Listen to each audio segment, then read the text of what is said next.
नमस्कार प्यारे विद्यार्थियों और मेरे सभी साथियों, कैसे हैं आप सभी?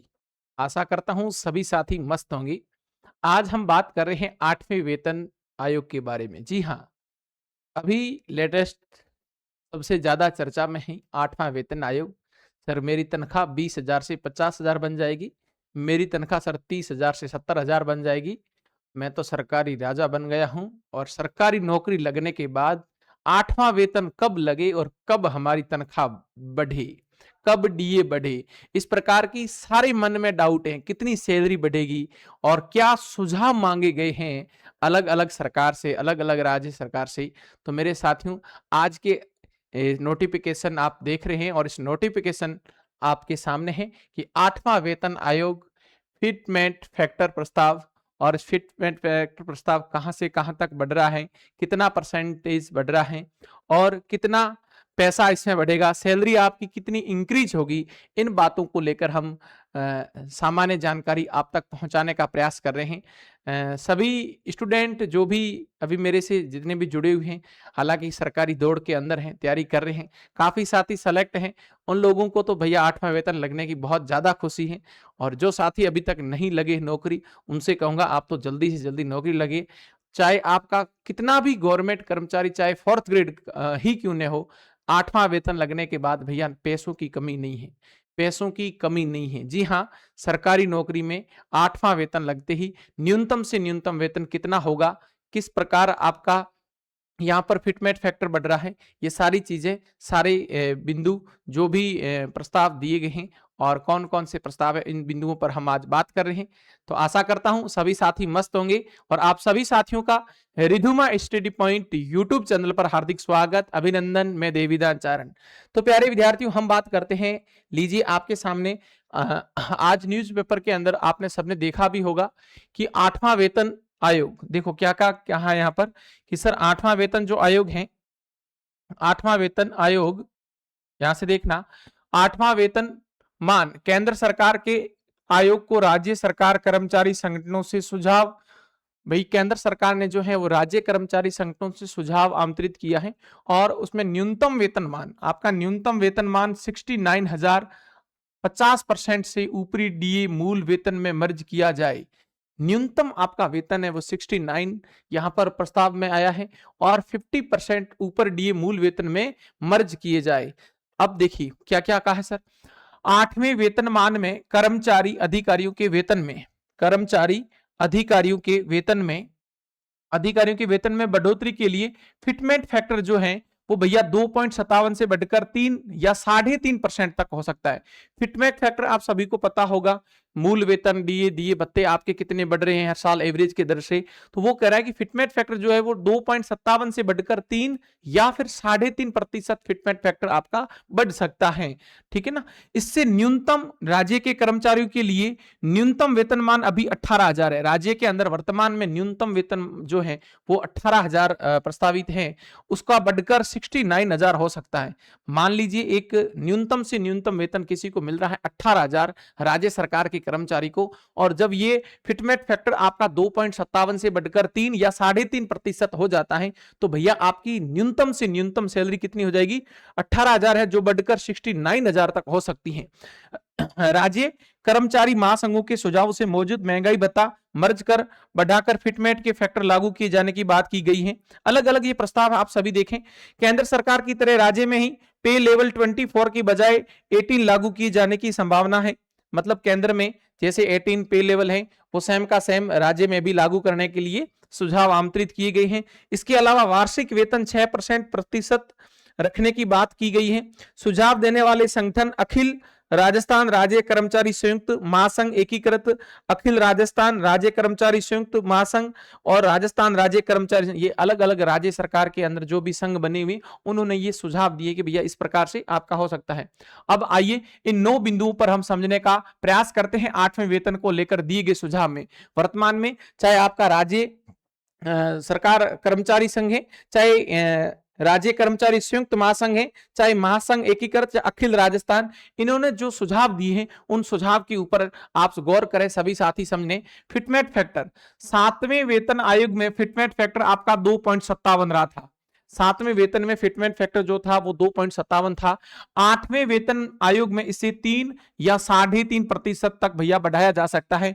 इस आयोग की सिफारिशों के आधार पर वेतनमान में बढ़ोतरी का आंकलन किया जाता है। फिटमेंट फैक्टर के आधार पर आपके वेतन में वृद्धि होती है ना। फिर मूल वेतन, नए वेतनमान लागू होने पर मूल वेतन 30% से 40% तक करने का सुझाव दिया गया है। डीए मर्ज करने और फिटमेंट फैक्टर बढ़ने से ऐसा संभव होगा। न्यूनतम वेतन, राजस्थान में कर्मचारियों का न्यूनतम वेतन 18,000 रुपए है। अलग अलग महासंघों के सुझावों से इसे 26,000 से लेकर 69,000 रुपए तक बढ़ाया जाना शामिल है। अलग अलग ये जो भी मैंने 4-5 संघ के नाम लिए, अभी सभी ने अलग अलग अपना प्रस्ताव रखा है कि भैया 18,000 से बढ़कर 26,000 हो सकता है। कुछ ने कहा कि नहीं 18,000 से बढ़कर 69,000 तक भी इसका वेतन हो सकता है। राजस्थान के अंदर न्यूनतम वेतन की बात कही है। दिनांक 1 जनवरी 2016 के आधार पर वर्तमान में महंगाई के अनुसार 58% डीए हैं, जो वास्तविक मुद्रास्फीति से काफी कम है। वर्ष 2024-25 में 4.6 और 2025-26 में ये 3.7% थी। इसकी तुलना में डीए कम बढ़ाया गया है। ऐसे में न्यूनतम वेतन 69,000, फिटमेंट फैक्टर 3.83 किया जाना चाहिए। अलग अलग सुझाव है। इस सुझाव में ये भी कहा है कि भैया 2024 में 2025 में बिल्कुल कम बढ़ा है, जो होना क्या था वास्तविक होना चाहिए। कौन सा? ये जो बढ़ा ना वास्तविक मुद्रास्फीति, ये काफी कम वृद्धि किया गया था। तो ये कह रहे हैं कि ऐसी स्थिति में अब न्यूनतम वेतन जो है वो 69,000 और फिटमेंट फैक्टर जो है वो 3.83 तक बढ़ाया जाना चाहिए। महंगाई भत्ता, सुझावों में ये भी कहा गया है कि वर्तमान में डीए 58% को मूल वेतन में मर्ज किया जाए और इसके बाद वेतनमान निर्धारित किया जाए। एक सुझाव यह भी है कि डीए 50% से ऊपर हो तो वह स्वाभाविक रूप से मूल वेतन में मर्ज हो जाए। पेंशन में इससे सुधार क्या होगा, यह भी सुझाव है। देखो, पेंशन के लिए फिटमेंट फैक्टर कर्मचारियों के समान ही रखे जाने का सुझाव है। पुरानी और नई पेंशन में अंतर कम करने की कोशिश इसमें शामिल है। गैर वित्त पोषित पेंशन छेड़छाड़ नहीं की जाए। सेवानिवृत्त अंतिम वेतन का 67% पेंशन आए और 50% फैमिली पेंशन दिए जाने का भी मेरे लाडले विद्यार्थियों यहां पर सुझाव दिया गया है। हाउस रेंट और अन्य भत्ते क्या क्या है इसके अंदर, ट्रांसपोर्ट, मेडिकल आदि भत्तों में संशोधन कर, ठीक है, और 2 गुना करने का सुझाव दिए गए हैं। कर्मचारियों के लिए एचआरए वर्तमान में 10 से 20 है, 30% है, जिसकी दर महंगाई के अनुपात में बढ़ाकर 30% करने का सुझाव है। और वार्षिक वेतन वृद्धि 6%, वार्षिक वेतन की वृद्धि जो है वो 6% करने का भी राज्य सरकार के इन अलग अलग संघों ने अलग अलग ये बातें आपके सामने रखी है। पे लेवल, राजस्थान में 24 पे मैट्रिक्स लेवल है। इसे केंद्र की तरह 18 पे लेवल मैट्रिक में करने का सुझाव भी है। ठीक है ना, राजस्थान में 24 मैट्रिक्स लेवल हैं, इन्हें मर्ज कर केंद्र की तरह 18 करने का सुझाव दिया गया है।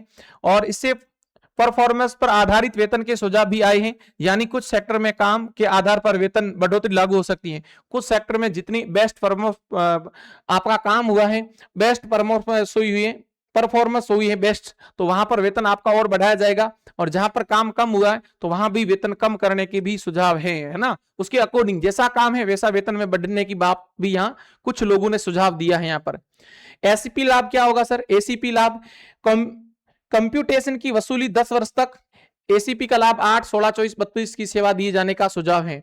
आइसोलेटेड पोस्ट व संविदा कर्मी, इसके अंदर सर्वों के समान केंद्र पदोन्नति की व्यवस्था की जाए और संविदा कर्मियों को नियमित करने की भी सुझाव है।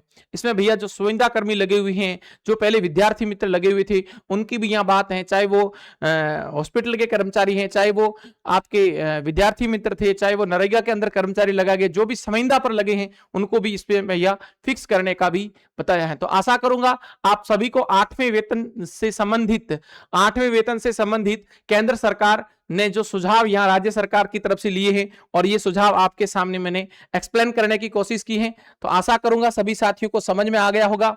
तो जितने भी साथी इस वेतन के लिए वास्तविक तैयारी कर रहे हैं वो अच्छे से तैयारी करें।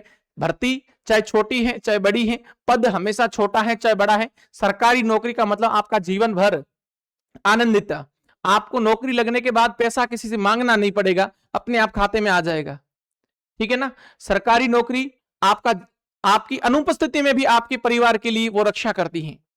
वर्तमान दौर के अकॉर्डिंग एक गवर्नमेंट नौकरी आपकी अनुपस्थिति में आप लाखों करोड़ कमा सकते हो प्राइवेट सेक्टर के अंदर, लेकिन जब आप इस दुनिया में नहीं रही, मान लीजिए किसी के साथ अनहोनी हो जाती है, तो पीछे उसकी फैमिली में केवल गवर्नमेंट जॉब वाला है, वही उसकी फैमिली सुरक्षित रहती है। आज दिन तक मैंने ये देखा है। करोड़ों रुपए का धन, मतलब करोड़ों रुपए का धन जब इंसान चला जाता है तो उसके पीछे उसके बच्चों के, उसकी बीवी को यहां तक नहीं मिलता है। वर्तमान दौर के अकॉर्डिंग मैंने मेरी आंखों से प्रत्यक्ष देखा है। तो सभी साथी जो भाई इस वेतन के अकॉर्डिंग तैयारी कर रहे हैं, आपको 8वें वेतन प्राप्त करना है। आने वाली भर्तियां सीईटी, एलडीसी, रीट, सभी साथी अच्छे से तैयारी करें और अपनी तैयारी को और मजबूत करें। और राजस्थान सरकार के अंदर इस प्रकार वेतन की वृद्धि होगी जब 8वां वेतन लगेगा। तो मैं आशा करूंगा सभी साथियों को समझ में आ गया होगा। मिलते हैं आगामी एक नई सूचना के साथ, तब तक के लिए धन्यवाद।